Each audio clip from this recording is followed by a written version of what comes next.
In the harsh winter of 1874, mountain man Tobias Kane discovered a Navajo widow named Shania Billigati hanging from Devil's Canyon Bridge, cast out by her own tribe and left to die for crimes she never committed. What he found carved into the bridge's wooden planks would lead him into a war between ancient traditions and frontier justice, where defending one woman's honor meant challenging an entire nation's beliefs about shame, betrayal, and the true meaning of courage. The Colorado Territory in February 1874 was a land that could kill a man in a dozen different ways before breakfast. Tobias Kane had learned this truth through 8 years of solitary living in the San Juan Mountains, where the winter winds carried the bite of eternity and the summer sun could bake a fool's brain inside his skull. Before we jump back in, tell us where you're tuning in from, and if this story touches you, make sure you're subscribed, because tomorrow I've saved something extra special for you. He'd chosen this exile deliberately, seeking a place where the ghosts of the Civil War couldn't follow, where the screams of Andersonville prison couldn't reach him even in his dreams. Tobias had been a Union scout during the war, one of the men who slipped behind Confederate lines to gather intelligence and guide cavalry raids through enemy territory. He'd been good at it, perhaps too good, and by the war's end, he'd seen enough death and suffering to last several lifetimes. When the fighting stopped and other soldiers returned to their families and farms, Tobias kept riding west until he found these mountains, where a man could live or die by his own choices without taking anyone else down with him. His cabin sat on a ledge overlooking Devil's Canyon, a gorge so deep and treacherous that even the Ute and Navajo tribes considered it cursed ground. The canyon was named for the wind that howled through its depths on winter nights, a sound that reminded men of every sin they'd ever committed and every soul they'd failed to save. Tobias had chosen this spot precisely because of its isolation, building his shelter from pine logs and mountain stone, creating a sanctuary where he could tend his trap lines and hunt game without ever having to look another human being in the eye. The morning he found her started like any other. February snow had fallen during the night, covering his trap lines with a fresh white blanket that would make tracking easier but travel more dangerous. Tobias rose before dawn, as was his custom, checking his rifle and loading his pack with supplies for a day-long circuit of the canyon rim. He'd been working these mountains for 8 years and knew every game trail, every water source, every place where a man could shelter from a sudden storm. The wooden bridge that spanned Devil's Canyon had been built by the territorial government 3 years earlier, part of an ambitious plan to connect the mining camps in the high country with the railroad towns in the valley below. The bridge was a marvel of frontier engineering, constructed from massive pine timbers and anchored to the canyon walls with iron bolts that had been hauled up the mountain by mule train. Few people used it regularly, mostly prospectors and the Fadzen. Occasional government surveyor, but it represented progress. Civilization's attempt to tame the wilderness. Tobias was halfway across the bridge when he saw her, and the sight stopped him dead in his tracks like he'd walked into an invisible wall. A Navajo woman hung from the bridge's center support beam, suspended by a rope around her chest rather than her neck, her feet dangling 20 feet above the canyon floor, but still 100 feet from the bottom. She was unconscious but breathing, her long black hair whipping in the morning wind, her traditional dress torn and stained with what looked like dried blood. But it was the carving in the bridge's wooden planks that made Tobias's blood run cold. Someone had taken a knife to the timber directly above where she hung, cutting deep letters into the wood with the kind of patient hatred that suggested hours of work. The message was in English, carved large enough to be read from either end of the bridge. Witch woman, betrayer of the people. Tobias had encountered Navajo people before during his years in the mountains, usually at a distance, sometimes trading for supplies or information about weather and game movements. He knew enough of their language and customs to understand that what he was seeing represented something far more serious than a simple crime. This was a judgment, A public execution designed to send a message not just to the woman, but to anyone who might consider following her path. He moved quickly, pulling his climbing rope from his pack and securing it to the bridge's support structure. Tobias had learned rope work during the war, scaling cliffs and buildings during reconnaissance missions, and his hands remembered the skills even after 8 years of disuse. He rappelled down to where the woman hung, noting that whoever had strung her up had been careful to position the rope so she wouldn't strangle, but would suffer from exposure and exhaustion. Up close, he could see that she was probably in her late 20s, with the kind of weathered beauty that came from a life spent outdoors under the high country sun. Her cheekbones were sharp and elegant, her skin the color of burnished copper. Her hands calloused from hard work but graceful in their proportions. Around her neck she wore a silver necklace with turquoise stones, and her dress, despite its damage, showed the intricate beadwork and weaving that marked her as someone of importance within her community. But it was her eyes that captured Tobias's attention when they fluttered open as he reached her. They were the color of dark amber, filled with a mixture of pain and defiance that reminded him of wounded hawks he'd found in his trap lines, birds that would rather die fighting than accept captivity. She looked at him without surprise, as if she'd been expecting rescue or death with equal resignation. "Easy now," Tobias said in the few words of Navajo he knew, his voice rusty from months of disuse. "I'm going to get you down from here." She studied his face for a long moment, taking in his weathered features, his gray-streaked beard, the pale scars that marked his hands and forearms. When she spoke, it was in clear English with only a slight accent, her voice hoarse from exposure but steady with the kind of inner strength that couldn't be broken by rope or weather. "You should leave me," she said simply. "Taking me down will only bring you trouble. My people believe I am cursed, and curses spread like wildfire in winter grass." But Tobias was already working at the knots that held her, his fingers moving with practiced efficiency despite the cold wind that threatened to tear them both from the rope. "Ma'am, I've been in trouble most of my adult life. A little more won't make much difference." It took him nearly an hour to get her safely to the canyon floor, rappelling in stages and using his climbing skills to navigate the treacherous rock face that dropped away beneath the bridge. The woman, who told him her name was Shania Billigati, endured the descent without complaint, though he could see the effort it cost her to remain conscious.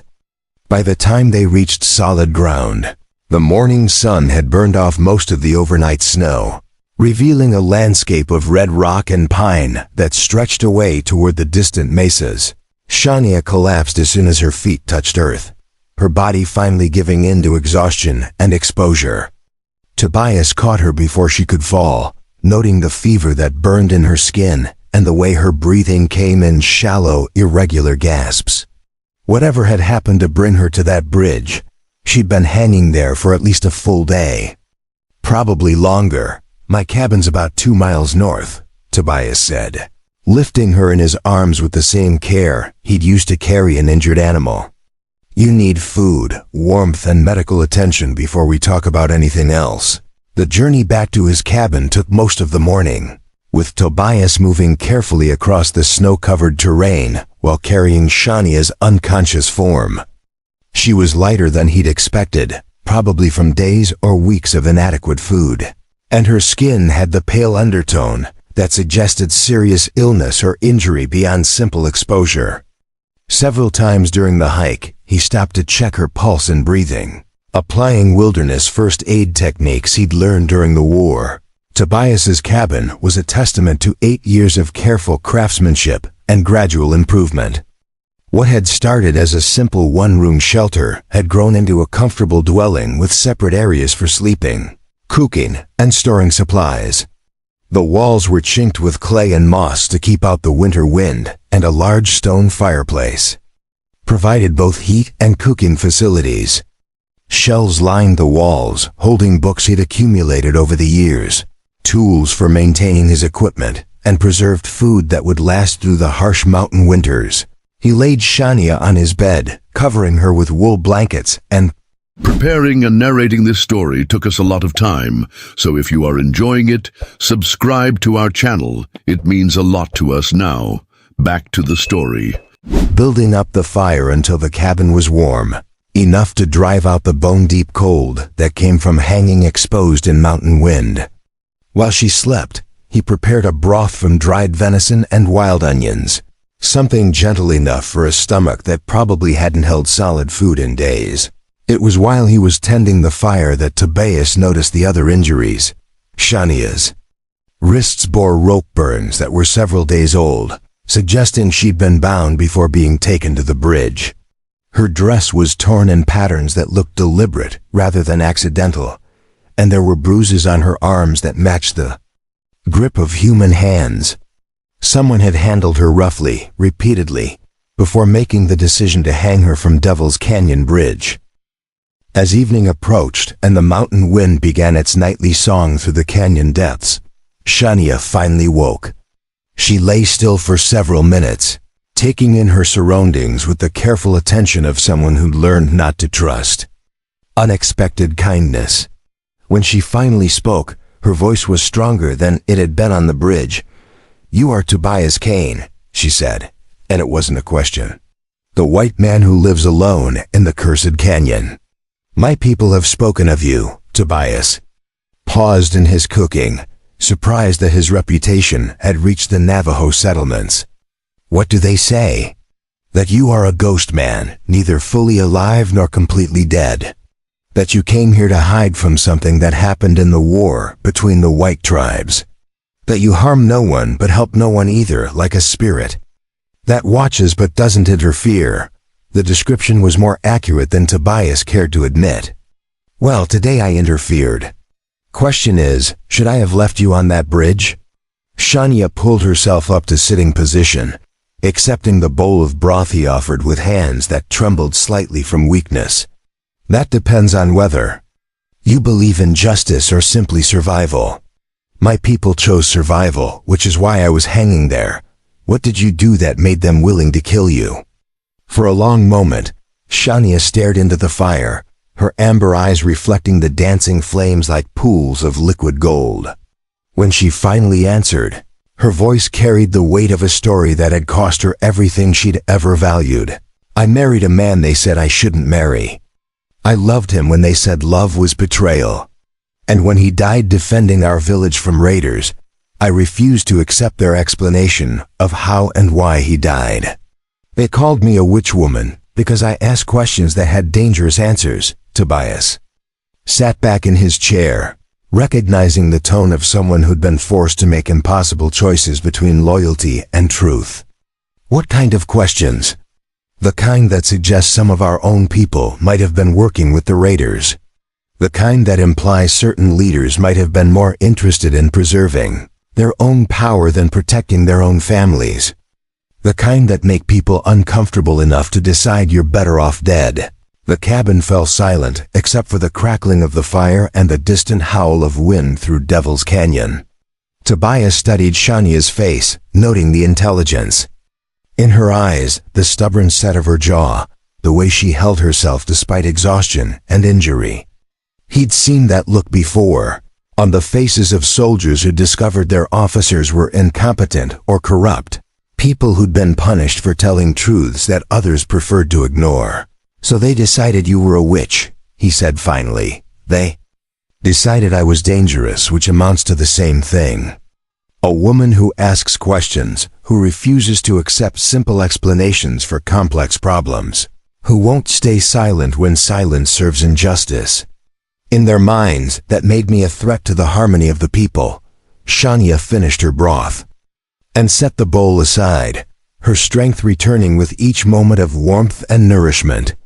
"But there's something else, something they discovered that made my questions even more dangerous. Something that connects my husband's death to a network of corruption that reaches all the way to the Indian Agency and the territorial government." Tobias felt a familiar chill that had nothing to do with the mountain cold. During his years as a scout, he'd learned to recognize the patterns of institutional corruption, the way powerful people protected each other while sacrificing the innocent. What did you discover? That's a story for tomorrow when I'm strong enough to tell it properly, and you're prepared to hear something that might change your mind about staying isolated in these mountains. Because once you know what I know, Tobias Kane, you'll have to decide whether you're content to remain a ghost, or if you're willing to become a man again. As night settled over the San Juan Mountains and the fire burned low in the stone fireplace, Tobias sat watching Shania sleep, her face peaceful for the first time since he'd found her hanging from Devil's Canyon Bridge. Outside, the wind carried the scent of approaching snow and the distant howl of wolves hunting in the high country. Somewhere out there, in the Navajo settlements scattered across the mesas and valleys, people who had condemned this woman to death were probably sleeping soundly, convinced they'd solved their problem. But Tobias Kane had spent 8 years learning that problems didn't disappear just because you tried to bury them in remote canyons or hang them from isolated bridges. Truth had a way of surviving, even in the harshest wilderness, and justice had a way of finding expression even through the most unlikely instruments. Tomorrow he would learn why Shania Biligati had been willing to risk everything for the sake of dangerous questions. Tomorrow he would discover what her husband had died trying to protect, and why certain people were so desperate to silence her that they'd branded her a witch and left her to die in the wind and snow of Devil's Canyon. But tonight, for the first time in 8 years, Tobias Kane fell asleep knowing he was responsible for another human being's life, and strangely enough, the weight of that responsibility felt less like a burden than like a long-lost part of himself returning home. Dawn came to the San Juan Mountains with the kind of crystalline clarity that made the high country look like God's own cathedral. Tobias woke to find Shania already awake, sitting cross-legged on the floor beside the fireplace, her hands moving in what he recognized as some form of morning prayer or meditation. The amber light filtering through the cabin's single window caught the silver and turquoise of her necklace, making it gleam like captured starlight. She'd slept through the night without the fever dreams or restless movements that often accompanied serious injury, and her color had improved dramatically. The hollow-eyed exhaustion was gone, replaced by an alertness that reminded Tobias of a wild animal testing the air for danger. When she noticed him watching, she offered a slight smile that transformed her entire face. "Your hospitality has saved my life, Tobias Kane, among my people. That creates a debt that cannot be repaid with words alone." Tobias pulled on his boots and began preparing breakfast, moving around the small kitchen area with the efficient economy of a man who'd lived alone for 8 years. No debt required. Any decent person would have done the same, would they? Shania's voice carried a note of bitter experience. "I hung on that bridge for 3 days before you found me. In that time, at least a dozen riders passed by, including 2 of your own people heading to the mining camps. They saw me, but they kept riding." The coffee was strong and black, the way Tobias preferred it, and he offered Shania a cup along with strips of venison jerky and hardtack biscuits. She ate with the controlled hunger of someone who'd learned not to take food for granted, but her attention remained focused on his reaction to her words. 3 days, Tobias repeated, processing the implications. "That means they hung you up on Monday, and I found you Thursday morning. Someone wanted you to suffer before you died. They wanted me to have time to think about what I'd done, to regret asking questions that challenged their version of truth. But mainly, they wanted other people to see what happens to women who refuse to stay silent about corruption and murder." Shania set down her coffee cup and looked directly into Tobias's eyes, her expression serious enough to stop his morning routine completely. "Yesterday you asked what I discovered that made my question so dangerous. Are you prepared to hear an answer that might force you to choose between comfortable isolation and dangerous involvement?" Tobias had been dreading this moment since the previous evening, knowing that learning Shania's story would inevitably draw him into conflicts he'd spent 8 years avoiding. But looking at her bruised wrists and remembering the carved hatred on Devil's Canyon Bridge, he realized the choice had already been made, Tell me. Shania stood and walked to the window, gazing out at the snow-covered peaks that stretched away toward the horizon like frozen waves. My husband's name was Joseph Begay, and he was what your people would call progressive. He believed the Navajo could adapt to the changing world without losing our essential identity, that we could learn from white technology and education while maintaining our spiritual connections to the land. She paused, her breath fogging the window glass. Joseph worked as a translator and guide for the Indian Agency, helping to negotiate treaties and trade agreements between our people and the territorial government. He was good at it, trusted by both sides, able to find compromises that protected Navajo interests while satisfying white demands for progress. Tobias poured himself another cup of coffee, settling into his chair to listen. He'd had some dealings with Indian Agency representatives over the years, mostly unpleasant encounters with bureaucrats who seemed more interested in advancing their careers than helping the people they were supposed to serve. 2 years ago, Joseph began noticing irregularities in the silver trade, Shania continued. Large quantities of worked silver jewelry and raw silver ore were leaving Navajo territory, but the payments recorded by the Indian Agency didn't match the actual value of what was being traded. Someone was skimming profits, probably substantial profits. The implications hit Tobias immediately. Silver was one of the few valuable resources the Navajo controlled, and their metalworking skills produced jewelry and ornaments that commanded high prices in Eastern markets. If someone was systematically cheating them out of fair compensation, it represented both theft and a betrayal of federal trust responsibilities. Joseph started keeping his own records, Shania said, turning back from the window. He documented every silver transaction he could observe, noted discrepancies between what traders claimed to pay and what actually reached the Navajo families, tracked which white merchants were involved in the schemes. What he discovered was a network of corruption that included Indian Agency officials, territorial politicians, and even some of our own leaders. Tobias felt the familiar knot forming in his stomach that he remembered from wartime, the sensation that came with discovering that people in positions of trust were betraying those they were supposed to protect. How much money are we talking about? Over the past 3 years, probably $50,000, maybe more. Enough to build schools, improve water systems, buy cattle and farming equipment that could have helped our people transition to reservation life with dignity instead of desperation. The sum was staggering by frontier standards, representing the kind of wealth that could transform entire communities or corrupt anyone who controlled its flow. Tobias had seen similar schemes during the war.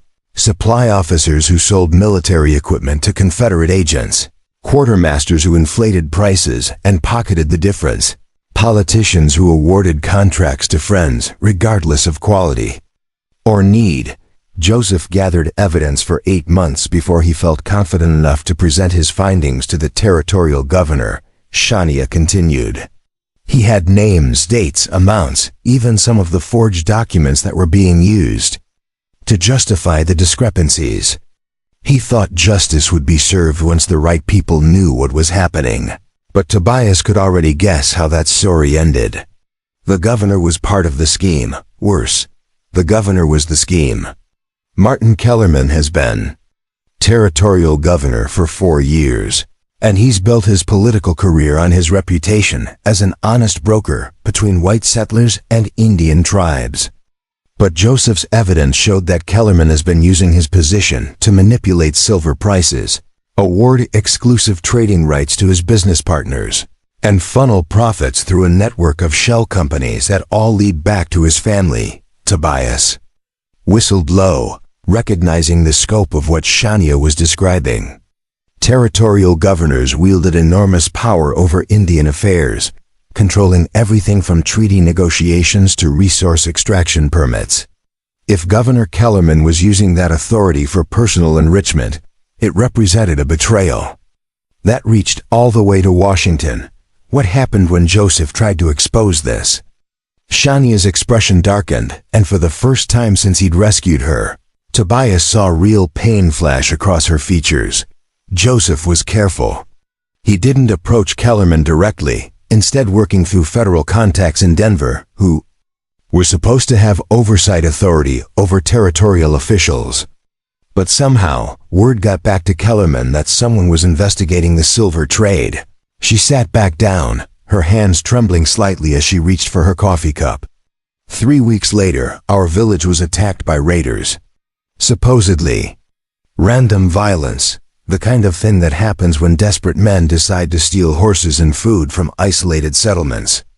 But the raiders knew exactly which houses to hit, exactly where Joseph kept his records, exactly how to make it look like Joseph died heroically defending his family, instead of being specifically targeted for assassination. The pieces were falling into place with the inevitability of an avalanche. Tobias had seen enough military operations to recognize the signs of a carefully planned strike, disguised as random violence. The raiders were hired killers, led by a man named Samuel Crow Dog, who was supposed to be one of our own warriors but had actually been working for Kellerman for over a year. Crow Dog knew our defensive preparations, knew Joseph's schedule, knew exactly when and how to strike for maximum effect with minimum risk. Shania's voice became flat and emotionless, the tone of someone recounting events too painful for normal. Inflection. Joseph fought bravely, just as everyone expected him to. He killed 2 of the raiders and wounded another before Crow Dog shot him in the back. But before he died, Joseph managed to tell me where he'd hidden copies of his evidence. Information that Crow Dog and his men didn't have time to search for before the rest of the village responded to the attack. Tobias was beginning to understand why Shania had been branded a witch and condemned to death. You recovered Joseph's evidence. I recovered it, studied it, and began asking questions about why the raiders had seemed so well informed about our village's defenses. Questions about why they'd focused their attack on Joseph's house instead of the food storage areas that would have been more valuable to ordinary thieves. Questions about why Samuel Crow Dog had disappeared immediately after the raid instead of staying to help track down the surviving raiders. The morning sun was climbing higher, filling the cabin with warm golden light that made the events Shania described seem even more sinister by contrast. Tobias refilled their coffee cups, his mind already working through the implications of what he was hearing. The tribal leaders didn't want to hear your questions.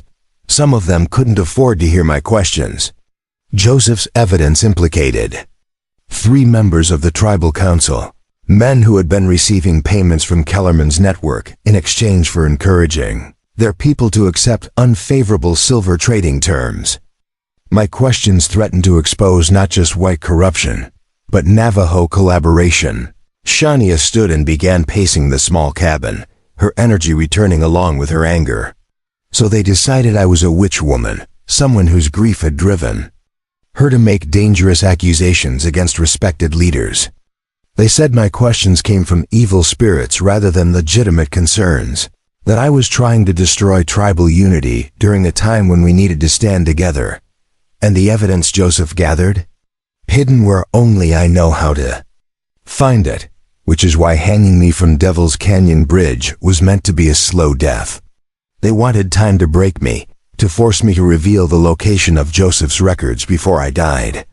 When you rescued me, you didn't just save my life to be as Cain. You saved the only proof that exists of a conspiracy that reaches from Navajo tribal headquarters all the way to the territorial capital. Tobias walked to his gun rack and checked the loads in his rifle, a habit left over from military service that helped him think through complex tactical situations. How many people know you have this evidence? Too many. Samuel Crow Dog, obviously. Governor Kellerman and his associates. The corrupted tribal council members. Probably Indian agency officials who have been facilitating the scheme. By now, they'll have realized that hanging me publicly was a mistake that could draw unwanted attention. They'll come looking for you. They'll come looking for Joseph's evidence. And they'll kill anyone who gets in their way, including Mountain hermits who make the mistake of helping outcast Navajo widows. The threat was clear, but Tobias found himself less concerned about personal danger than about the scope of the injustice Shania had described. $50,000 stolen from people who were struggling to survive on reservation lands. Honest leaders murdered to protect corrupt schemes. An entire system of exploitation disguised as legitimate government policy. Where is this evidence? Hidden? Shania studied his face carefully, looking for signs of the same corruption that had destroyed her husband and betrayed her people. Before I answer that question, I need to know something about you, Tobias Kane. You said you came to these mountains to escape something that happened during the war. What exactly are you running from? The question hit harder than Tobias had expected, forcing him to confront memories he'd spent 8 years trying to bury. But looking at Shania's bruised wrists and remembering the hatred carved into devils Canyon Bridge, he realized that trust had to start somewhere. I was a scout for Union forces during the final year of the war, he said slowly. My job was to gather intelligence behind enemy lines, identify targets for cavalry raids, help plan operations that would disrupt Confederate supply chains. I was good at it, maybe too good. Tobias sat back down, his hands wrapped around his coffee cup for warmth and comfort. Near the end, I was assigned to a mission that was supposed to target a Confederate ammunition depot in North Carolina. The intelligence indicated it was a legitimate military facility, heavily guarded, strategically important. But when we hit it, we discovered it was actually a civilian warehouse being used to store medical supplies for Confederate hospitals. The words came easier now, after 8 years of silence. The commanding officer ordered us to burn it anyway, said medical supplies were legitimate military targets, that anything that helped Confederate forces continue fighting was fair game. I followed orders. Tobias Kane, the good soldier, but those medical supplies could have saved hundreds of wounded men, Union and Confederate alike. Shania listened without judgment, recognizing the tone of someone who'd been forced to choose between obedience and conscience. You've been punishing yourself for following orders during wartime. I've been hiding from the fact that I chose convenience over principle, that I followed orders I knew were wrong because challenging them would have been difficult and dangerous. Just like the people who are stealing from your tribe, just like the tribal leaders who are collaborating with corruption to protect their own positions. The cabin fell silent except for the crackling of the fire and the distant sound of wind through the pine trees. Shania studied Tobias's face, seeing something in his expression that reminded her of Joseph during his final weeks, when he'd been gathering evidence despite knowing the personal cost. Joseph's records are hidden in a sacred cave about 15 miles north of here, she said finally. It's a place my people have used for centuries to store important items during times of danger. The cave is protected by spiritual taboos that make it unlikely anyone would search there, but it's also accessible enough that the evidence could be recovered if something happened to me. Tobias nodded, understanding the practical wisdom of the choice. What did you plan to do with the evidence if you'd survived the hanging? Take it to federal authorities in Denver, men who aren't connected to Kellerman's network. Force a federal investigation that could expose the entire conspiracy and bring justice for Joseph's murder. But that was before I understood how far the corruption reaches. How many people have reasons to see me dead? The sound of horses approaching from the south made them both freeze. Tobias moved to the window and peered through the trees, counting. At least 6 riders making their way up the mountain trail toward his cabin. They rode with the kind of purposeful formation that suggested military or law enforcement experience, and they were heavily armed. Looks like they found us faster than expected, Tobias said, reaching for his rifle. Question is, are you ready to fight for Joseph's evidence, or do you want to try running deeper into the mountains? Shania stood and checked the knife she wore at her belt, her expression transforming from grief-stricken widow to determined warrior. I've been running for 3 weeks, and it got me hung from a bridge. Time to make a stand. As the riders drew closer, Tobias could make out Samuel Crow Dog in the lead, recognizable from Shania's description as a tall man with traditional Navajo features but wearing white man's clothing and carrying military-style weapons.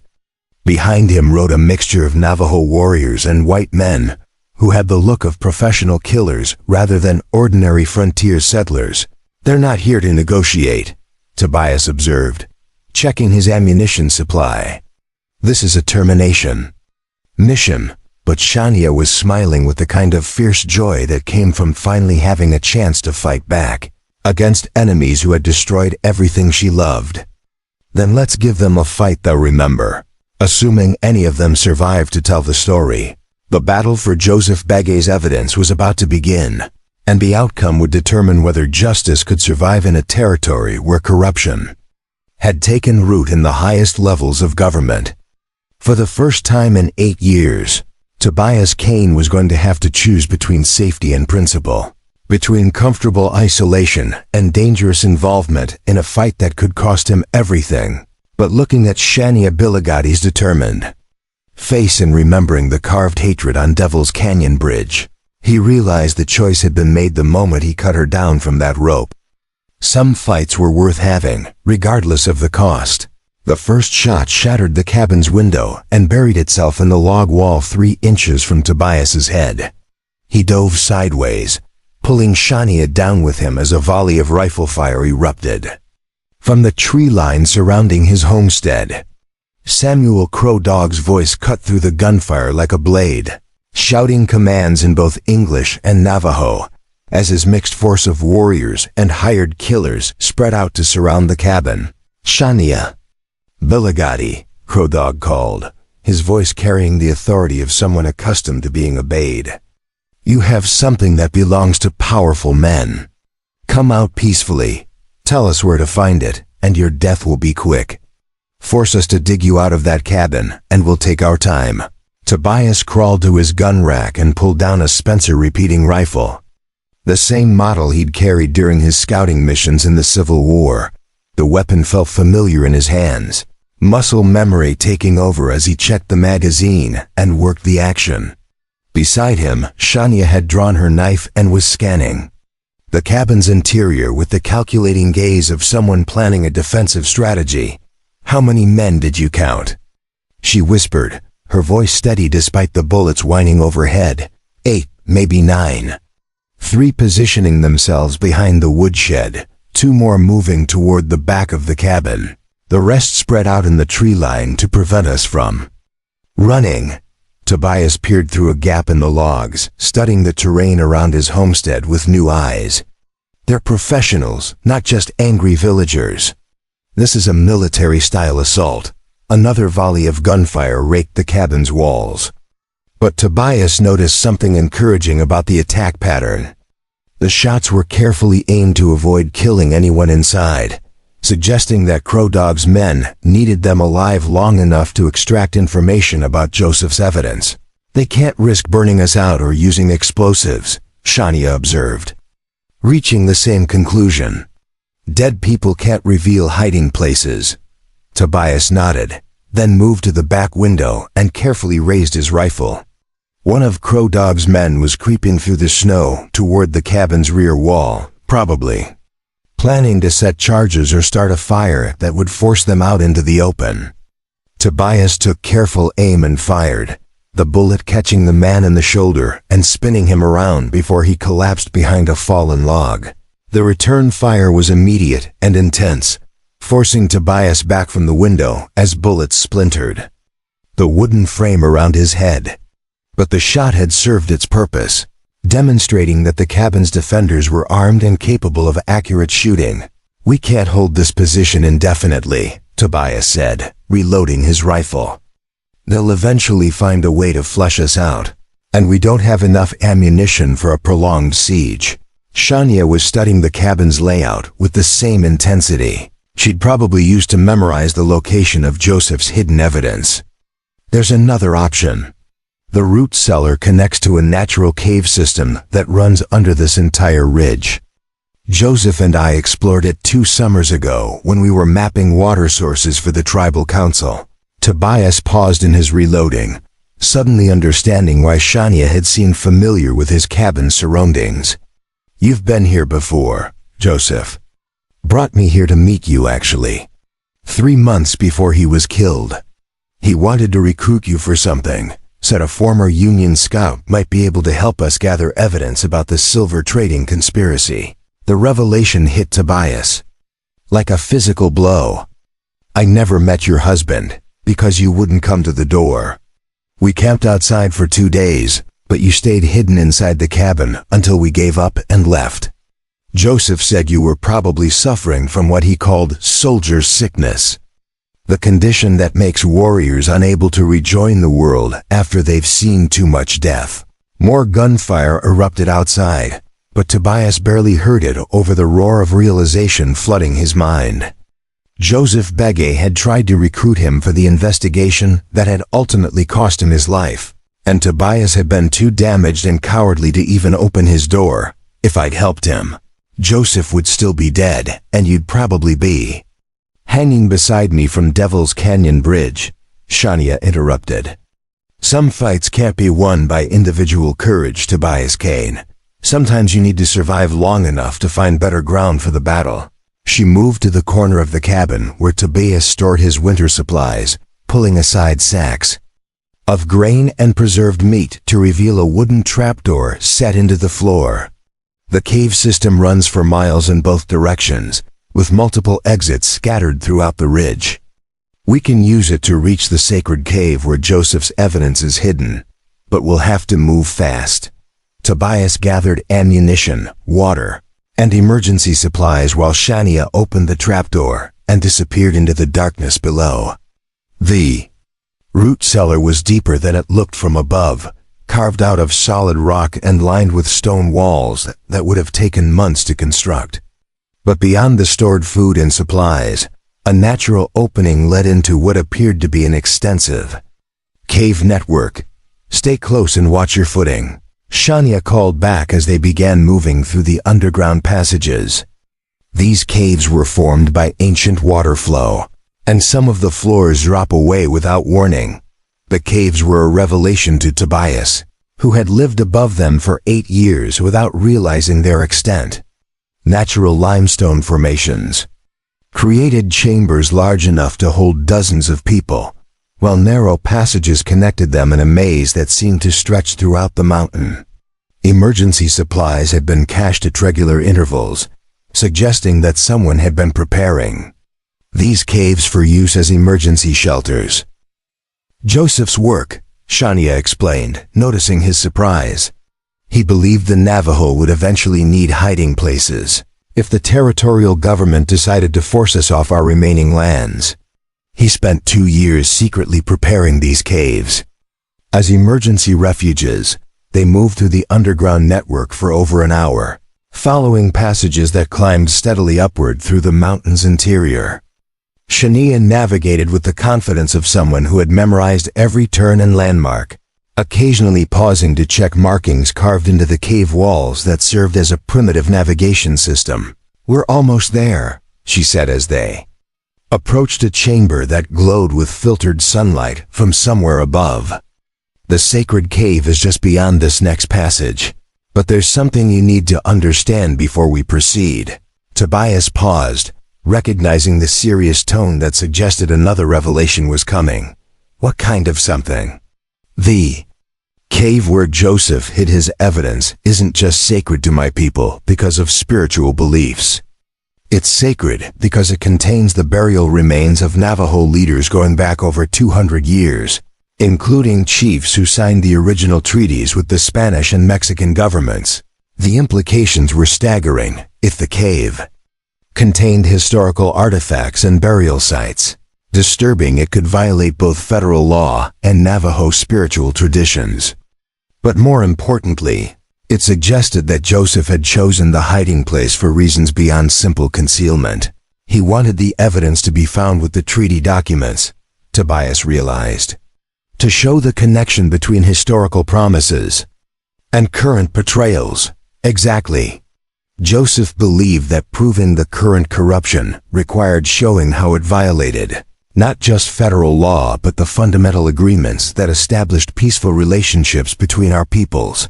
They emerged from the cave passage into a chamber that took Tobias's breath away. Natural cathedral-like formations rose toward a ceiling that disappeared into darkness above, while carefully arranged stone platforms held what appeared to be ancient artifacts, ceremonial objects, and preserved documents wrapped in traditional materials. Shafts of sunlight filtered down from hidden openings above, creating an atmosphere that was both mystical and practical.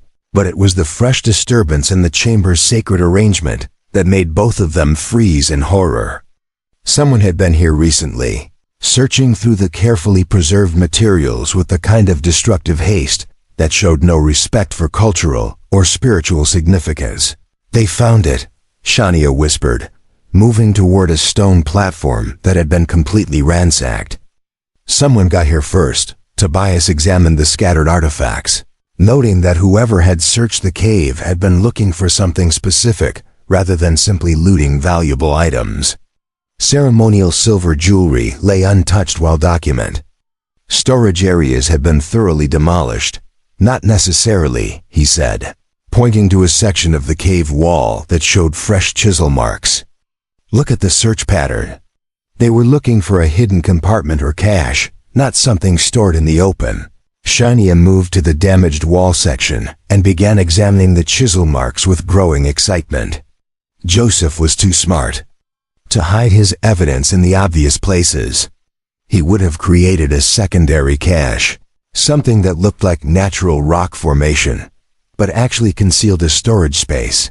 Working together, they began searching the cave more systematically, looking for signs of recent human activity that might indicate where Joseph had actually hidden his documentation. The cave was enormous, with side passages and hidden chambers that could conceal dozens of storage locations. It was Tobias who found the real hiding place, a section of cave wall that looked completely natural, but felt subtly wrong when he leaned against it. The rock face was actually a carefully crafted door that swung inward when the right pressure was applied, revealing a small chamber lined with oiled leather wrappings that protected their contents from moisture and decay. Joseph's insurance policy, Shania breathed, pulling out carefully wrapped packages that contained not just documents, but also silver jewelry samples, or specimens, and what appeared to be a detailed map of mining claims throughout the territory. Everything he gathered over 8 months of investigation. Tobias helped her unwrap the materials, revealing documentation that was even more damning than Shania had described. Joseph hadn't just discovered a silver trading conspiracy. He'd uncovered a systematic plan to defraud multiple Indian tribes out of their mineral rights while using territorial government authority to legitimize the theft. Look at this, Shania said, holding up a letter written on official territorial government letterhead.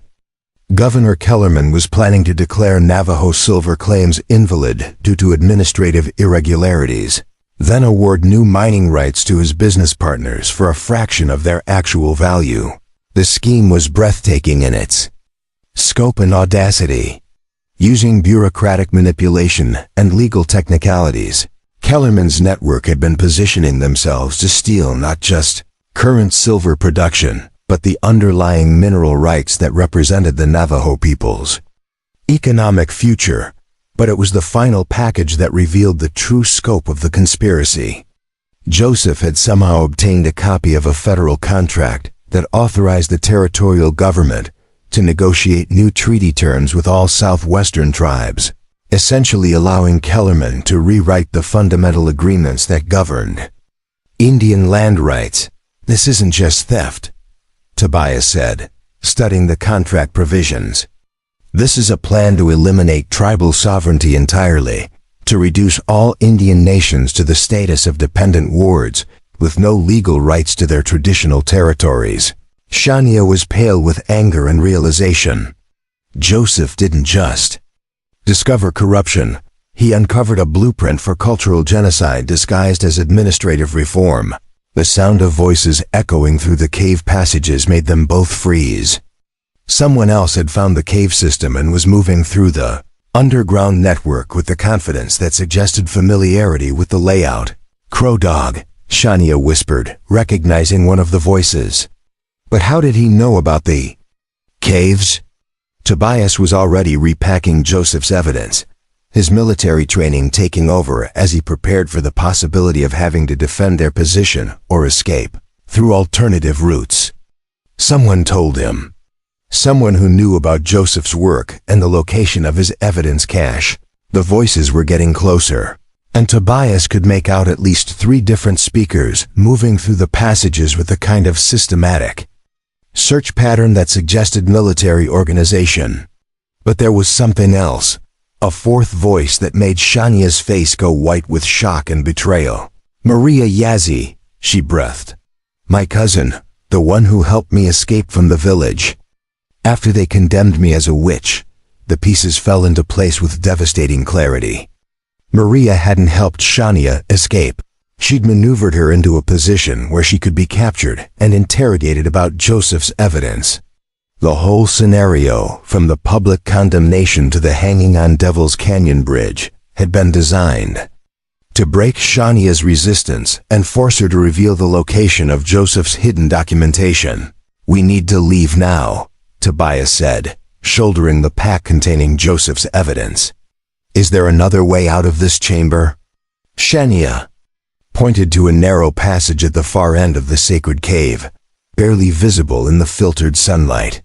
That leads to the north face of the mountain, but it's a difficult climb, and the exit is exposed to observation from the valley below.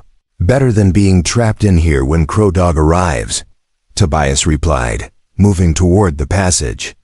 Can you handle a technical climb while carrying supplies? I can handle whatever's necessary to get Joseph's evidence to federal authorities, Shania said, her voice carrying the same determination that had kept her alive during 3 days hanging from Devil's Canyon Bridge. As they entered the narrow passage that would lead them up through the mountain's interior toward the north face, the voices behind them grew louder and more urgent. Maria Yazzie was calling Shania's name, trying to lure her into revealing herself with appeals to family loyalty and promises of safe passage. But Shania's only response was to move faster through the climbing passage, her hands finding holds in the rock face with the skill of someone who had grown up in mountain country. Behind them, the sacred cave that had protected Navajo history for generations had been violated by people who understood the price of everything and the value of nothing.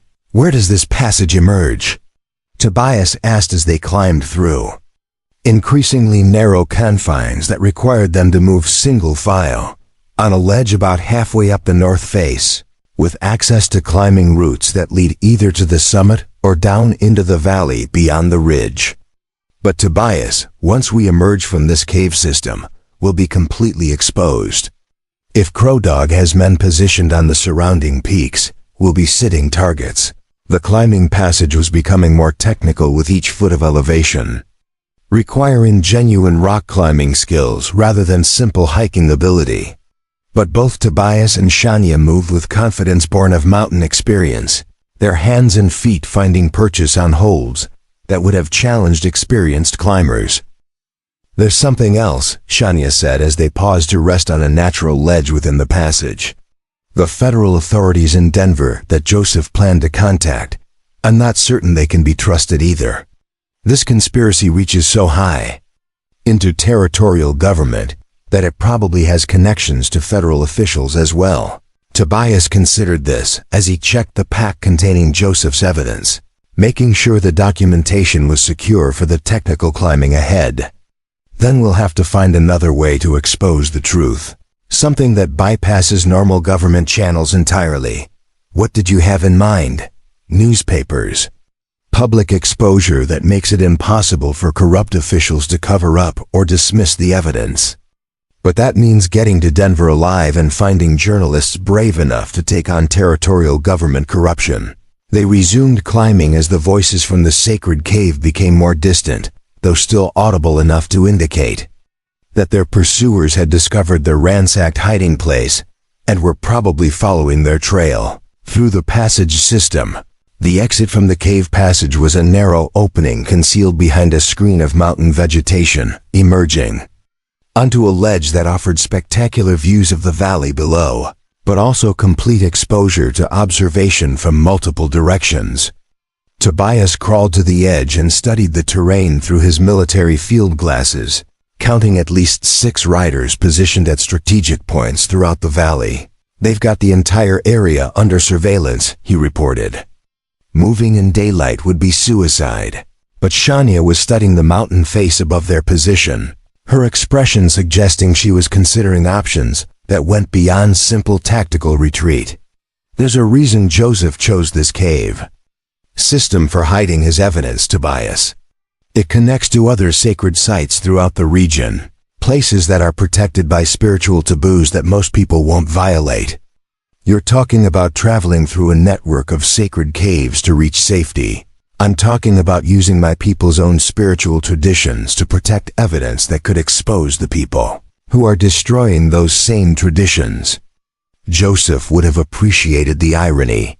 As afternoon shadows began lengthening across the valley below, Tobias and Shania prepared to enter an underground journey that would take them through the heart of Navajo sacred geography, carrying evidence that could either restore justice or get them both killed in the attempt.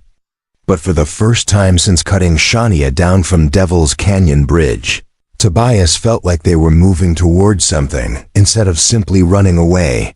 The fight for Joseph Bege's evidence was entering a new phase, one that would test not just their physical courage, but their understanding of the deeper spiritual and cultural forces that gave meaning to their struggle.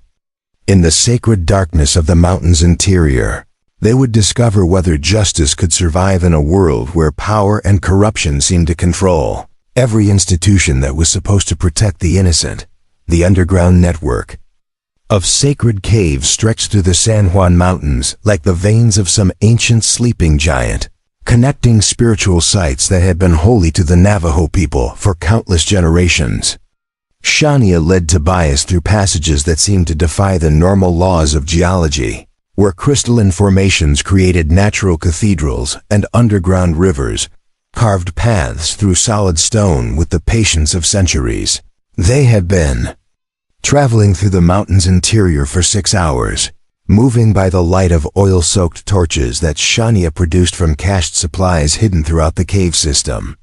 The passages varied dramatically in size and difficulty, sometimes opening into chambers vast enough to hold entire villages, other times narrowing to crawlways that forced them to inch forward on their bellies while protecting Joseph's evidence. From damage, this network was created by my ancestors over 2,000 years ago, Shania explained as they paused to rest beside an underground stream that flowed with water so pure it seemed to glow in the torchlight.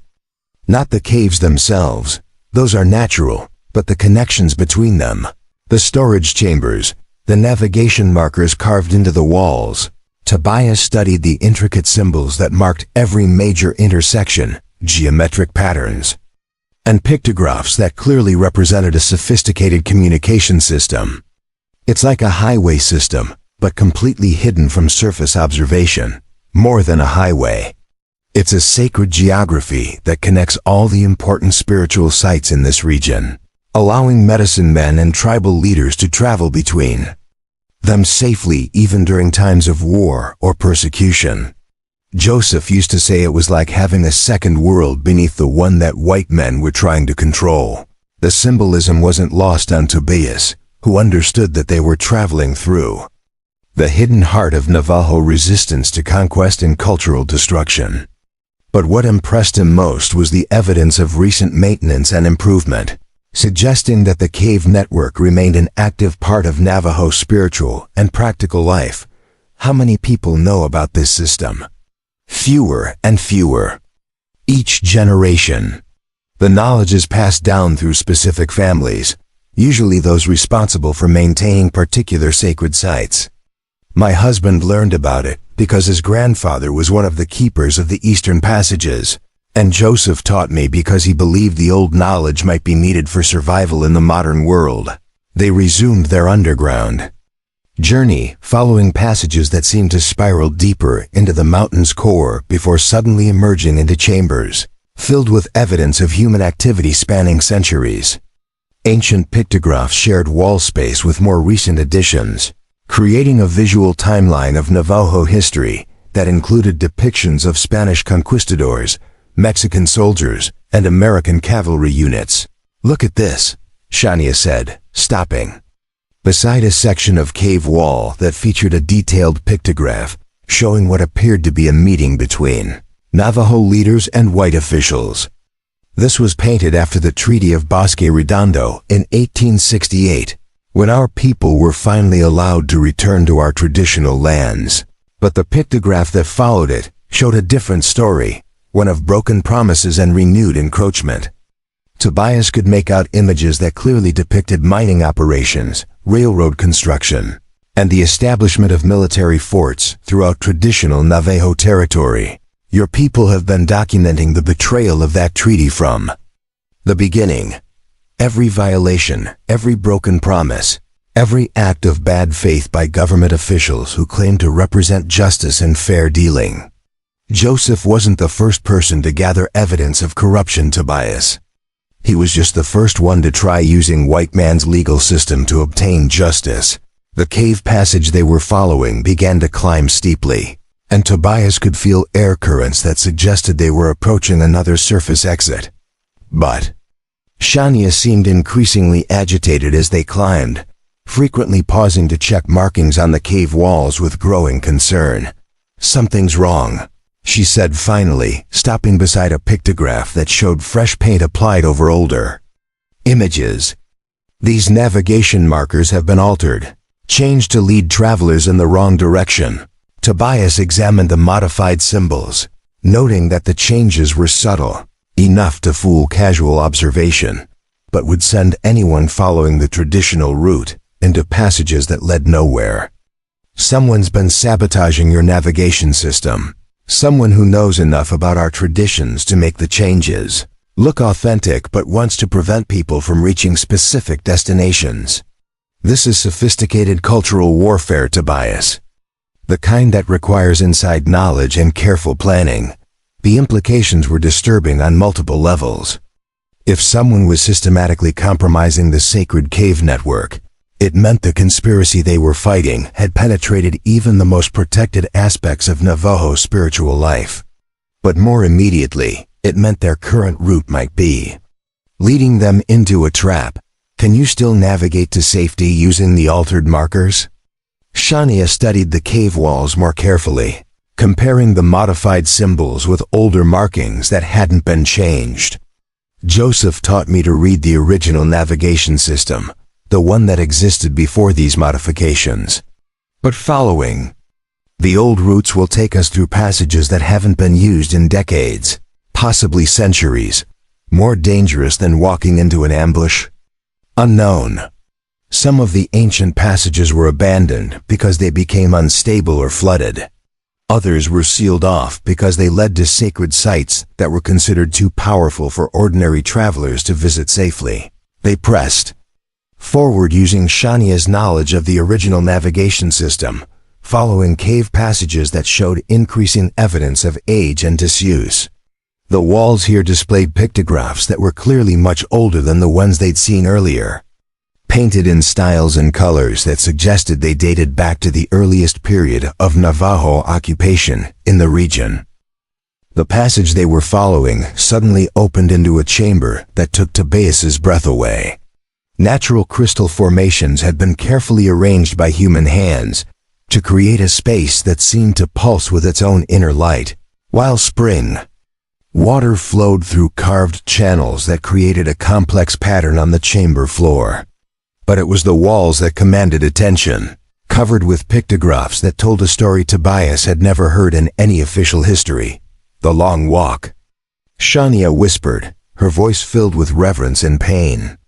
"This chamber commemorates the forced march of our people to Bosque Redondo in 1864, when the U.S. Army drove 8,000 Navajo from their homeland to imprisonment in New Mexico." The pictograph showed the story in devastating detail. Families torn apart, Elderly people dying on the march, children separated from their parents, warriors killed for trying to protect their loved ones. But they also showed something else, a parallel story of resistance and survival that had never made it into official records. These images show people who escaped the march, Tobias realized, studying pictographs that depicted small groups of Navajo hiding in the very cave system they were traveling through. Your ancestors used these passages to avoid capture and deportation. For 4 years, while most of our people suffered in exile at Bosque Redondo, these caves sheltered families who refused to surrender. They survived by moving through the underground network, emerging only at night to hunt and gather food, maintaining the spiritual practices that the government was trying to destroy. But it was the final set of pictographs that revealed the true significance of the chamber. These images showed the return from Bosque Redondo in 1868, but not just as a simple homecoming. They depicted a complex process of reunification between the people who had endured exile and those who had maintained resistance from the caves. A healing of the nation that had required both forms of survival. Joseph brought me here 3 months before he was killed, Shania said, her voice thick with emotion. He said this chamber proved that resistance and survival could take many forms, that sometimes the people who seemed to give up were actually preserving something essential for the future. Tobias was beginning to understand why Joseph had chosen to hide his evidence in the sacred cave system. It wasn't just about concealment. It was about connecting current resistance to historical precedent, showing that the fight against corruption and cultural destruction was part of a much longer struggle. The sound of voices echoing through the cave passages behind them shattered the chamber's spiritual tranquility. Someone else had found their trail and was following them through the underground network, moving with enough confidence to suggest familiarity with the route. Crow Dog's people, Shania said, extinguishing her torch and plunging the chamber into near-complete darkness. But how are they navigating the modified passage markers? Tobias pulled out his military field glasses and used them to study the chamber's exits by the faint light filtering down from hidden openings above. Someone's guiding them, someone who knows both the old navigation system and the recent modifications. The voices were getting closer, and Tobias could make out at least 4 different speakers, including what sounded like Maria Yazzie giving directions to the others. But there was something else, a voice he didn't recognize that seemed to be in command of the group. "We need to move," Shania whispered, gathering their supplies and heading toward a passage that climbed steeply away from the chamber. This route leads to the Spider Rock Complex, one of the most sacred sites in our territory. If we can reach it, we'll have access to surface exits that are protected by spiritual taboos. They climbed through passages that became increasingly technical, requiring genuine mountaineering skills as the cave system rose through the mountain's interior toward its summit. The air was thinner here, and Tobias could feel the strain of carrying Joseph's evidence while navigating difficult terrain in near-complete darkness. "Tell me about Spider Rock," he said as they paused to rest on a natural ledge within the climbing passage. It's a sandstone spire that rises 800 feet from the floor of Canyon de Chelly, one of the most sacred locations in all of Navajo territory. According to our traditions, it's the home of Spider Grandmother, the deity who taught our people how to weave and who continues to watch over us during times of trouble. The spiritual significance was clear, but Tobias was more interested in the tactical implications. How does that help us escape from Crow Dog's people? Spider Rock can only be approached through specific routes that require spiritual preparation and purification rituals. Most Navajo won't violate those protocols, even under extreme circumstances. And white men who attempt to climb the spire without proper spiritual protection are believed to face supernatural consequences. You're talking about using religious beliefs as a form of defensive barrier. I'm talking about using the truth. Spider Rock isn't just symbolically dangerous, Tobias. It's one of the most technically challenging climbs in the entire Southwest. with rock that crumbles under weight and exposure to weather conditions that can change from calm to deadly in minutes. The passage they were following suddenly leveled out and began to show evidence of recent human activity. Cached supplies, fresh torch materials, and carved navigation markers suggested that someone had been preparing this route for regular use. Joseph's escape route, Shania realized, examining the supply caches with growing excitement. He prepared. This entire passage is an emergency evacuation route in case his evidence gathering was discovered. The supplies included not just climbing equipment and food, but also weapons, ammunition, and what appeared to be additional documentation. Sealed in waterproof containers. Joseph had clearly been planning for the possibility that his investigation would force him to flee through this sacred cave system. He knew, Tobias said, studying maps and route plans that showed detailed knowledge of both the cave network and surface terrain throughout the region. Joseph knew his investigation would eventually provoke a violent response, and he prepared accordingly. But it was the additional documentation that revealed the true scope of Joseph's preparations. Hidden among his escape supplies were copies of letters he'd sent to federal officials in Washington, D.C., detailed reports about territorial government corruption that he'd submitted to multiple agencies, and evidence that he'd been building a network of allies who could continue his work if he was killed. Joseph wasn't working alone, Shania breathed. Reading through correspondence that showed connections to reform politicians, honest federal agents, and even some territorial officials who opposed Kellerman's corruption. He was part of a larger movement to expose government betrayal of Indian treaty rights. The voices behind them were getting closer again, and Tobias could hear the distinctive sound of climbing equipment being used by people who clearly knew what they were doing. Crow Dog's pursuit team included experienced mountaineers who could follow them through even the most technical passages. How much farther to Spider Rock? Maybe 2 hours of climbing, but the final approach requires rappelling down the outside of the mountain to reach the base of the spire. We'll be completely exposed during that descent. They gathered Joseph's additional supplies and resumed climbing through passages that showed increasing evidence of spiritual significance. Ancient pictographs covered every available surface, telling stories that seemed to focus on themes of judgment, purification, and the consequences faced by people who violated sacred laws. The exit from the cave system was a narrow opening, concealed behind a screen of juniper trees. Emerging onto a ledge that offered a spectacular view of Canyon de Chelly, spread out hundreds of feet below. And there, rising from the canyon floor like a natural cathedral spire, stood Spider Rock in all its intimidating magnificence. "It's beautiful," Tobias whispered, studying the sandstone formation that seemed to glow with its own inner light.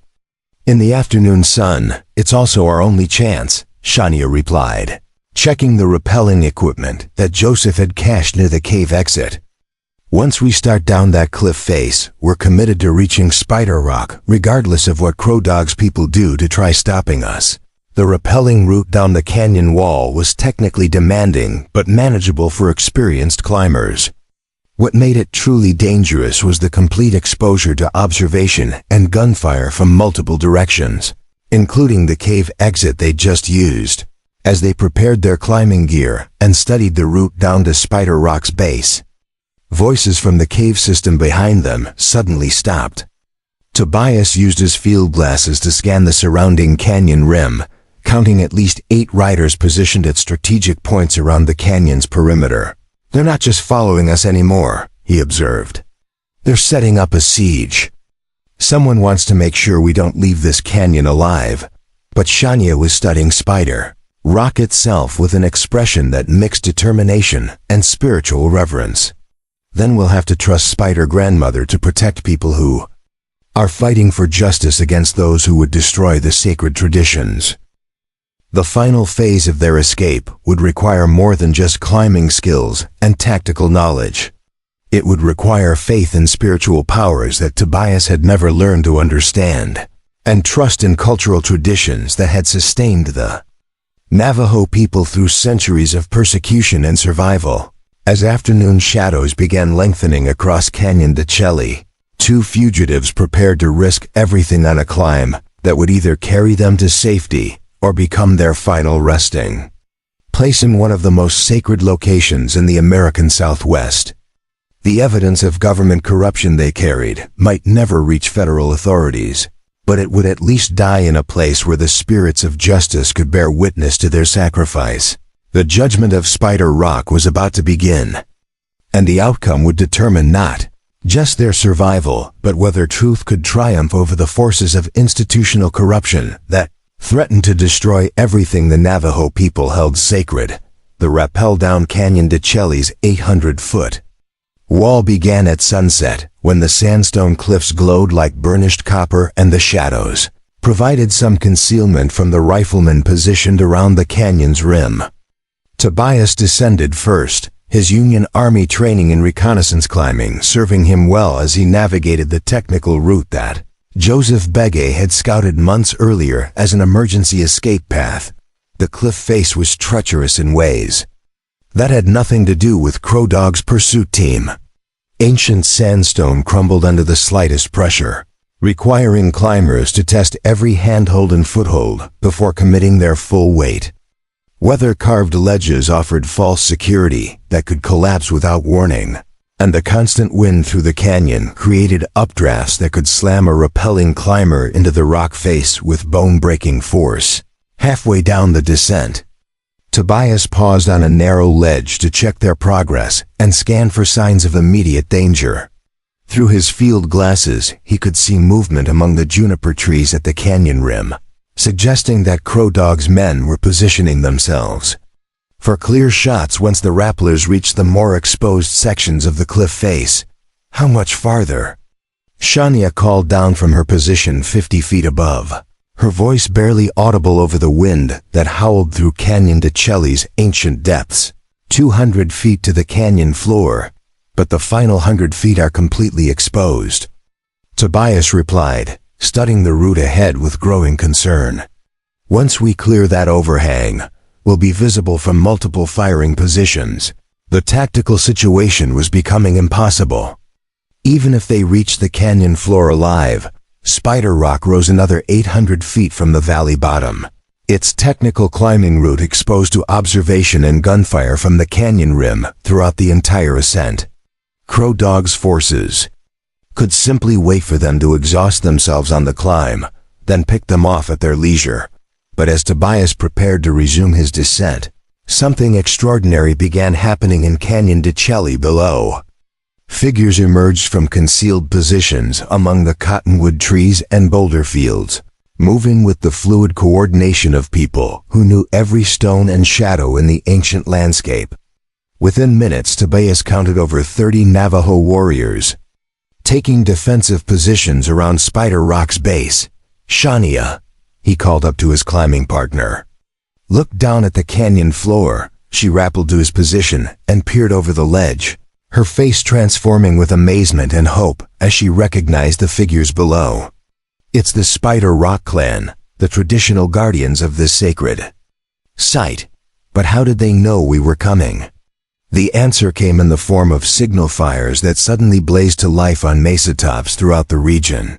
A communication network that predated European arrival in the Southwest by centuries. Smoke columns rose in complex patterns that clearly conveyed specific information, suggesting that Joseph's network of allies had been monitoring the situation and coordinating a response. Your husband planned for this, Tobias realized, watching. The signal fire communications spread across the landscape like a spider web of ancient technology. He knew that if his evidence gathering forced him to flee through the sacred cave system, word would reach the traditional clans who protect these sites. The repelling route suddenly became less desperate and more like a strategic withdrawal.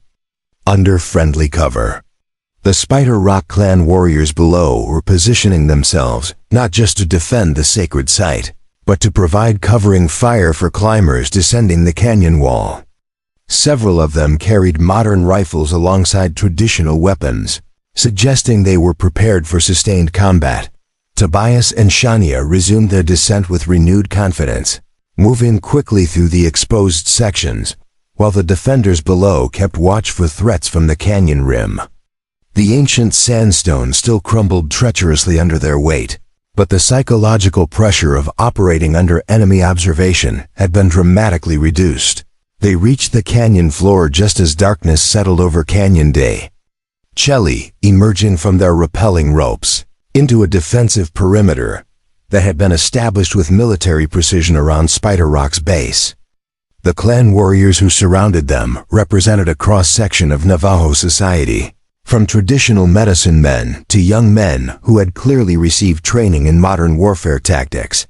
Shania Billigati, said an elderly man who stepped forward from the group, his weathered face marked with the kind of authority that came from decades of spiritual leadership.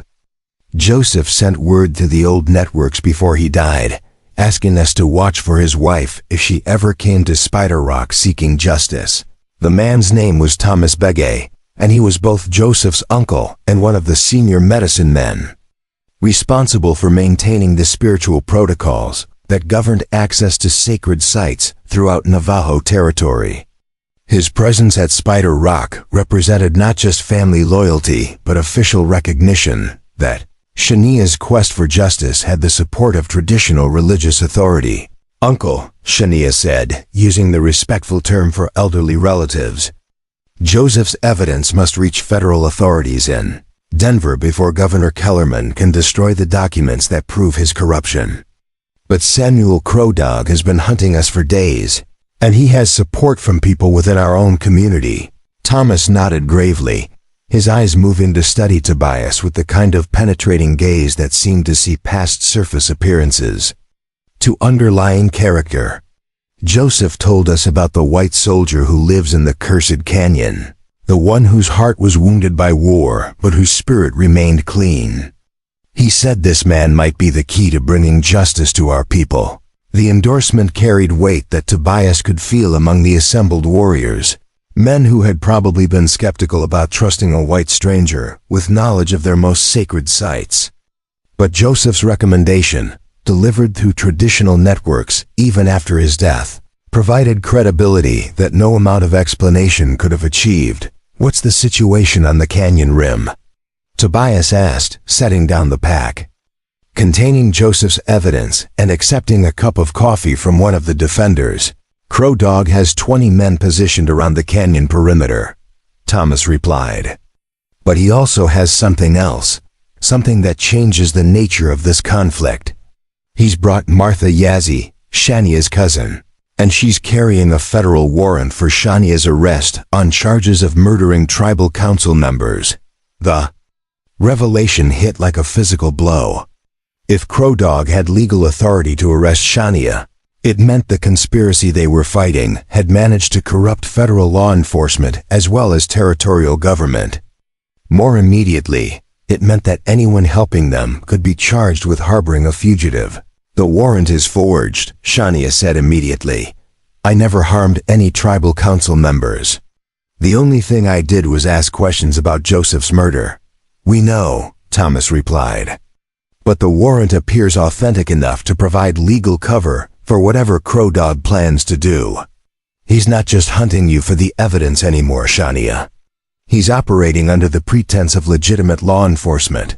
Tobias studied the defensive positions around Spider Rock's base, noting that the clan warriors had prepared for a siege rather than a quick raid.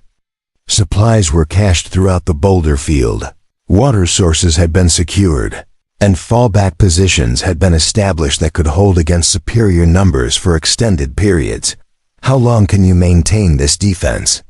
"As long as necessary," Thomas said simply.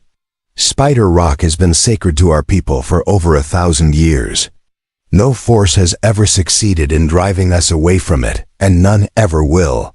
But even as he spoke, the sound of horses approaching from multiple directions suggested that Crow Dog was escalating the confrontation.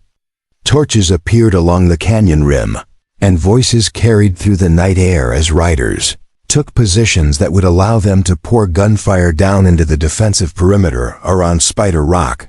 Shania Billigati, Crow Dog's voice echoed. Off the canyon walls, amplified by the natural acoustics of the ancient landscape. You are under arrest by authority of the United States federal government for the murder of tribal council members, Henry Yazzie and Robert Sosi. Surrender now, and the people protecting you will be allowed to leave unharmed. The accusation was specific enough to be troubling, but Tobias noticed something in the timing that suggested careful orchestration. Those murders happened recently, probably within the last few days, while we've been running through the cave system, Shania realized. Someone killed those council members and decided to blame me for it, knowing I couldn't provide an alibi.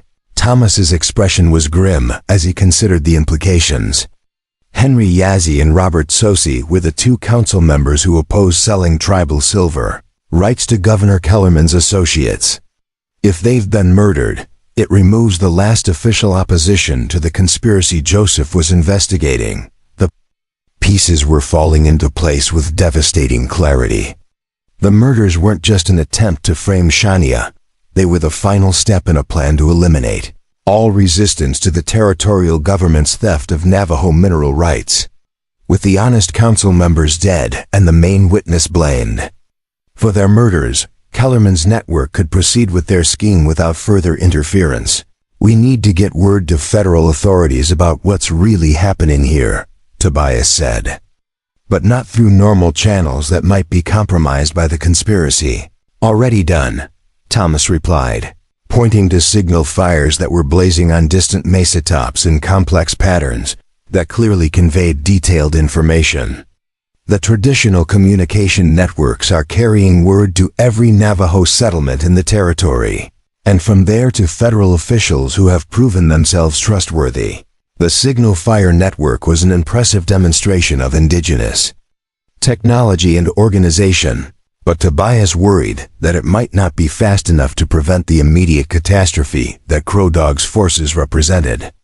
20 armed men with legal authority and superior firepower could potentially overwhelm the defensive perimeter regardless of spiritual protection or moral righteousness. There's something else, Shania said, studying the pattern of torch lights on the canyon rim. Crow Dog's positioning his men like he's planning to assault Spider Rock itself, not just capture me. That violates spiritual taboos that even corrupt tribal officials wouldn't normally risk. Thomas followed her. Gazed to the canyon rim, his expression darkening as he recognized the same tactical pattern. He's not just working for Governor Kellerman anymore. Someone else is giving him orders. Someone who doesn't care about Navajo spiritual traditions or the consequences of violating sacred sites. The realization was chilling. If the conspiracy had reached the point where they were willing to desecrate Spider Rock to eliminate witnesses, it meant they were confident enough in their power to ignore any form of traditional restraint or federal oversight. They were operating as if they had complete impunity. Who has that kind of authority? Tobias asked. Someone in Washington. Thomas replied grimly. Someone who can override territorial government, federal law enforcement, and Indian affairs. Administration. Someone who sees this entire region as nothing more than resources to be extracted and obstacles to be eliminated. The sound of gunfire erupting from the canyon rim shattered the night's tense quiet, but the shots weren't aimed at the defensive perimeter around Spider Rock. Instead, muzzle flashes revealed that a firefight was taking place along the canyon's northern edge, where Crow Dog's forces were apparently engaging some other group that had arrived unannounced. Federal cavalry, Thomas said, recognizing the disciplined volley fire that echoed off the canyon walls. The signal fires reached Fort Defiance faster than we expected. Through his field glasses, Tobias could see the tactical situation developing on the canyon rim. A full troop of cavalry had arrived with orders that apparently contradicted Crow Dog's authority, leading to armed conflict between different factions of government forces. The legal warrant that had given Crow Dog legitimacy was apparently being challenged by federal officials with superior jurisdiction. This is our chance, Shania said, shouldering the pack containing Joseph's evidence. While they're fighting each other, we can climb Spider Rock and signal the cavalry about what we've discovered. The plan was audacious and spiritually significant. Spider Rock Summit was considered one of the most sacred locations in Navajo territory, a place where communication with spiritual forces was possible in ways that ordinary locations couldn't support. If they could reach the top with Joseph's evidence, they would be able to signal not just the federal cavalry, but the entire network of traditional allies who were monitoring the situation. The climb is technically demanding even in daylight, Thomas warned. Attempting it at night, while carrying heavy packs, with gunfire on the canyon rim, represents dangers that go beyond simple physical risk. What other kind of risk? Spiritual consequences for anyone who approaches Spider Rock without proper preparation and purification.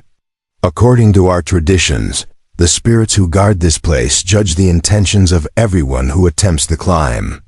And those found unworthy face supernatural punishment. Tobias looked up at the sandstone spire that rose 800 feet into the star-filled sky, its ancient surface carved by wind and water into formations that seemed to shift and change in the flickering light of the signal fires. He'd climbed technical rock faces during his military service, but never one that carried the weight of spiritual judgment. What kind of preparation do we need? Thomas studied both their faces in the firelight, looking for signs of the spiritual readiness that traditional protocols required. Honesty about your motivations, respect for the sacred nature of what you're attempting, and willingness to accept whatever judgment the spirits render. Shania knelt beside Spider Rock's base and placed her hands on the ancient sandstone, speaking in Navajo with the kind of reverent intensity that suggested formal prayer. Thomas joined her, adding his voice to what was clearly a traditional request for spiritual protection and guidance. "What are you asking for?" Tobias inquired.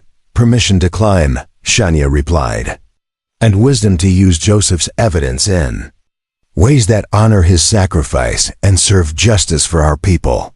The gunfire on the canyon rim was intensifying, suggesting that the conflict between Crow Dog's forces and the federal cavalry was escalating into a major engagement. But around Spider Rock's base, an unusual calm seemed to settle over the defensive perimeter, as if the spiritual preparations were creating a zone of protection that extended beyond the physical world. Thomas stood and studied the route up Spider Rock's face, noting handholds and potential rest positions that would be crucial for a successful night ascent. The climb has 3 technical sections that will require rope work and genuine mountaineering skills. But the greatest challenge will be maintaining focus while carrying the spiritual weight of what you're attempting. As they prepared climbing gear and organized Joseph's evidence for transport up the sacred spire, the sound of approaching horses from the canyon floor announced the arrival of additional forces. But these weren't more of Crow Dog's men or federal cavalry. They were traditional Navajo leaders from settlements throughout the region, responding to the signal fire communications with the kind of unified mobilization that hadn't been seen since the resistance to forced relocation decades earlier. "The entire nation is watching," Thomas said, gesturing toward the arriving reinforcements. "Whatever happens on Spider Rock tonight will be remembered for generations, either as the moment when justice prevailed against corruption, or as the final defeat of traditional ways by modern power." The climb that Tobias and Shania were about to attempt would test more than their physical abilities and technical skills.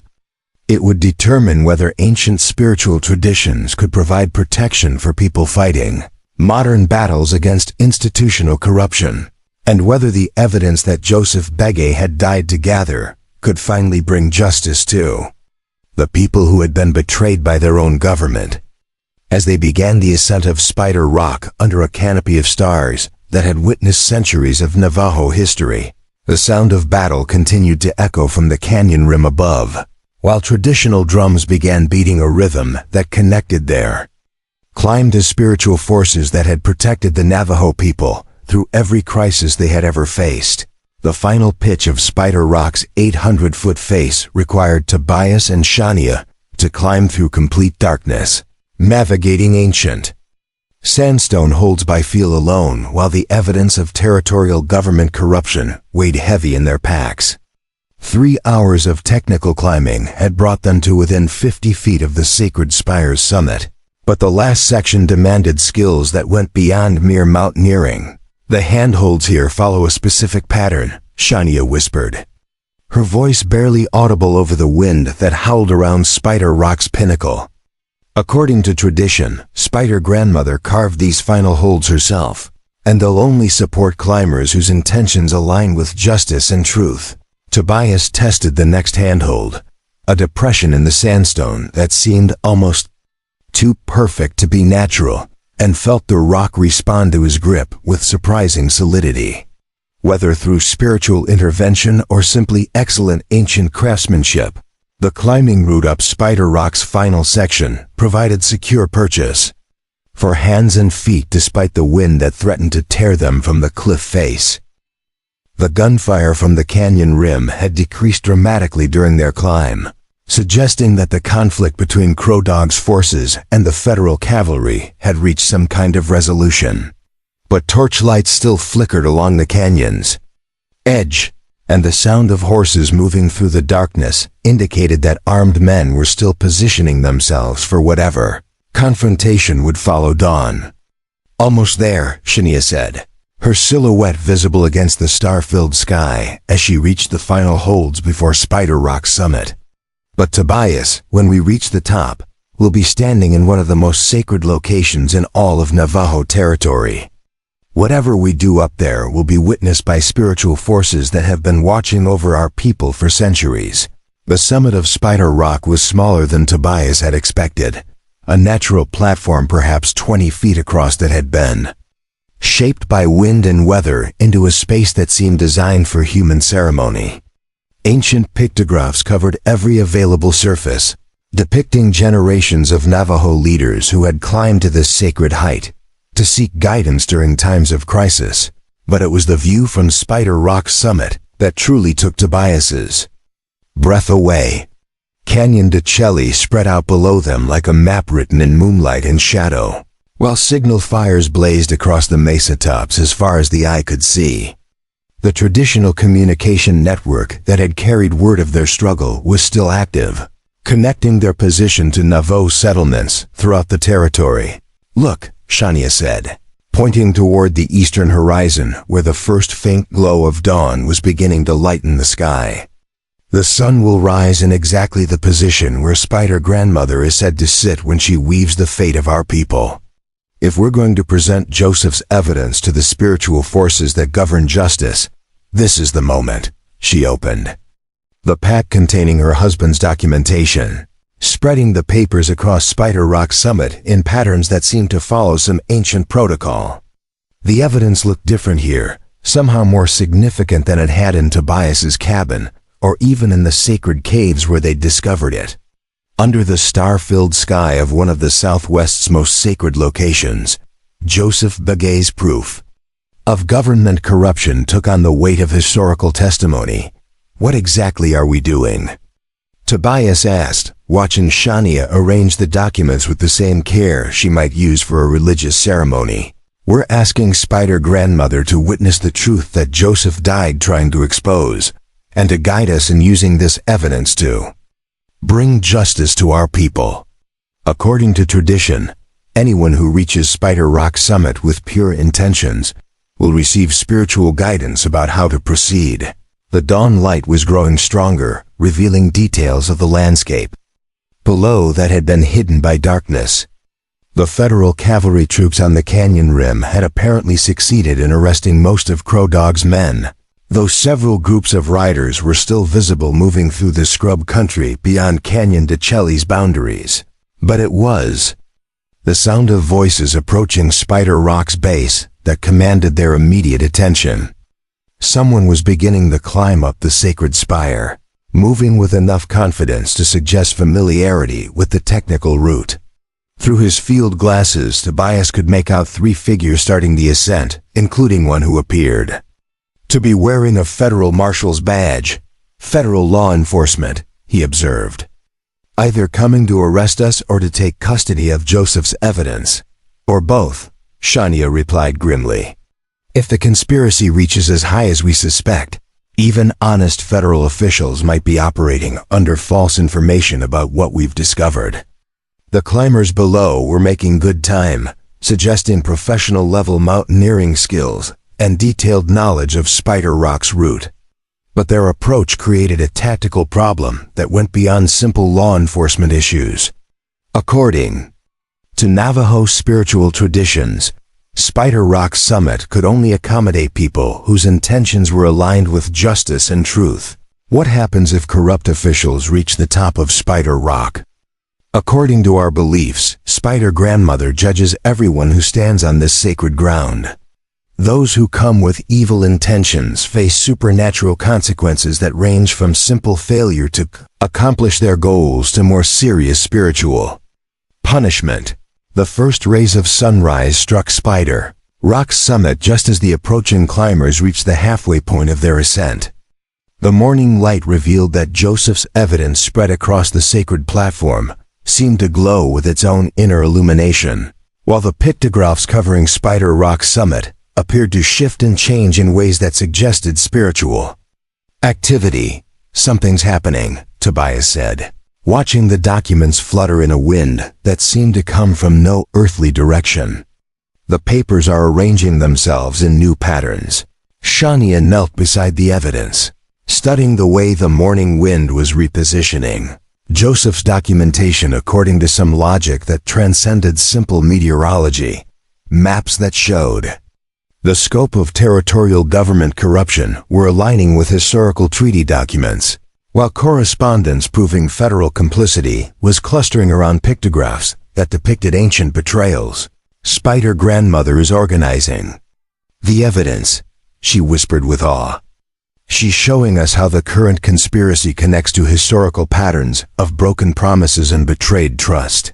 The arrangement of documents was indeed revealing connections that hadn't been obvious when the evidence was studied separately. Joseph's proof of silver trading fraud aligned perfectly with treaty violations that dated back decades, while his documentation of federal corruption showed clear parallels to historical patterns of government betrayal that the ancient pictographs had been preserving for generations. It's all the same story, Tobias realized, studying the supernatural arrangement of evidence. What's happening now isn't a new conspiracy. It's the continuation of systematic betrayal that goes back to the first treaties between your people and the federal government. The sound of the approaching climbers was getting closer, and Tobias could hear voices discussing tactics and jurisdiction as they navigated Spider Rock's technical sections. But there was something else in their conversation that suggested they weren't simply federal marshals performing a routine arrest. One of them is Governor Kellerman, Shania said, using her own field glasses to study the climbing party. He's personally leading the effort to recover Joseph's evidence. The implications were staggering. If the territorial governor was climbing Spider Rock himself, it meant the conspiracy had reached the point where even sacred Navajo sites couldn't provide protection from government power. But it also meant that Kellerman was desperate enough to risk everything on recovering the evidence that could destroy his political career. Why would he take that kind of personal risk? Because the evidence up here proves his involvement in something much bigger than territorial corruption. Look at this, Shania said, pointing to a federal contract that the morning wind had positioned prominently among the organized documents. The contract was a blueprint for the systematic elimination of tribal sovereignty throughout the American Southwest, a plan that would reduce all Indian nations to the status of dependent wards while transferring their land and resources to territorial governments controlled by appointed officials. Kellerman wasn't just stealing from the Navajo people, he was implementing a federal policy designed to end tribal independence entirely. This is ethnic cleansing disguised as administrative reform, Tobias said, studying the contract provisions with growing horror. They're planning to destroy tribal governments and absorb all Indian territory into regular territorial administration. The climbing party below had reached the final technical section, and their voices carried clearly in the thin air of Spider Rock Summit. Governor Kellerman was indeed among them, along with what appeared to be a federal marshal and someone who wore the insignia of the territorial militia. Shania Billigati. Kellerman's voice echoed off the sandstone walls as he climbed toward them. You're under federal arrest for the murder of tribal council members and the theft of government documents. Surrender the evidence you've stolen, and your trial will be conducted according to proper legal procedures. But as the governor's party reached Spider Rock's final holds, something extraordinary began happening on the sacred summit. The morning wind that had been arranging Joseph's evidence suddenly intensified, creating a whirlwind that lifted the documents into the air and scattered them in directions that defied normal meteorology. Spider Grandmother's judgment, Shania whispered, watching the evidence float away from Spider Rock's summit on currents that seemed to carry them toward every point of the compass. She's distributing the truth to the four directions, ensuring that no single person or group can control or suppress what Joseph discovered. The supernatural distribution of evidence was visible from the canyon floor, where hundreds of Navajo observers had gathered during the night to witness whatever resolution would emerge from Spider Rock's sacred heights. Traditional drums began beating as the scattered documents descended toward waiting hands throughout Canyon de Chelly.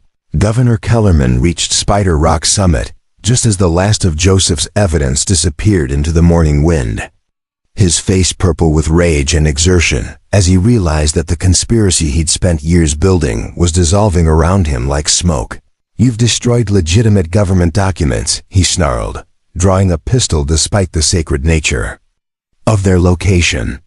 That's a federal crime punishable by death. But the federal marshal who climbed up behind him was studying the situation with growing understanding of what had actually transpired. The supernatural distribution of evidence from Spider Rock summit was being witnessed by hundreds of people, and the traditional drums were already spreading word of the event throughout Navajo territory. Governor, the marshal said carefully, I think we need to reconsider our approach to this situation. What's happening here goes beyond normal law enforcement procedures. Kellerman's response was to level his pistol at Shania, his political desperation overriding any respect for sacred traditions or federal authority. The only thing that matters is recovering those documents before they can be used to destroy everything we've worked to accomplish. But as he prepared to fire, the ancient sandstone beneath his feet began to crumble, the handholds that had supported Tobias and Shania throughout their climb suddenly becoming unstable under the weight of corrupt intentions. Kellerman stumbled backward, his weapon discharging harmlessly into the morning sky as Spider Rock's summit rejected his presence with the kind of geological precision that seemed beyond mere coincidence. Spider Grandmother's judgment, Shania said simply, watching the territorial governor struggle to maintain his footing on sandstone that no longer provided secure purchase for his hands and feet. The federal marshal helped Kellerman retreat from Spider Rock summit, understanding that whatever spiritual forces governed the sacred site had rendered their mission impossible. Below them, the scattered evidence was already being collected by traditional leaders who would ensure its distribution to honest federal officials throughout the region. As the sun climbed higher over Canyon de Chelly, Tobias and Shania remained on Spider Rock summit, no longer fugitives but witnesses to a supernatural intervention that had accomplished what ordinary legal procedures could never have achieved. The truth about territorial government corruption was now beyond the reach of the people who had tried to suppress it. What happens now? Tobias asked, watching the federal marshal's party begin their retreat down Spider Rock's face. Now the evidence speaks for itself, Shania replied, studying the pictographs that covered the sacred summit with new understanding. Joseph's truth has joined the historical record that our people have been maintaining for centuries, and future generations will know exactly how and why he died. The judgment of Spider Grandmother was complete, and justice had been served not through human courts or government procedures, but through spiritual intervention that honored both ancient traditions and modern truth. In the growing light of a new day, the Navajo Nation began the work of rebuilding their relationship with federal authorities on terms that respected both their sovereignty and their sacred connection to the land that had always been their home. And Tobias Kane, the mountain man who had sought isolation from the world's conflicts, discovered that some fights were worth joining regardless of the personal cost, especially when they were guided by forces that transcended human understanding and connected individual courage to eternal principles of justice and truth. Up next, you've got two more standout stories right on your screen. If this one hit the mark, you won't want to pass these up. Just click and check them out. And don't forget to subscribe and turn on the notification bell so you don't miss any upload from us.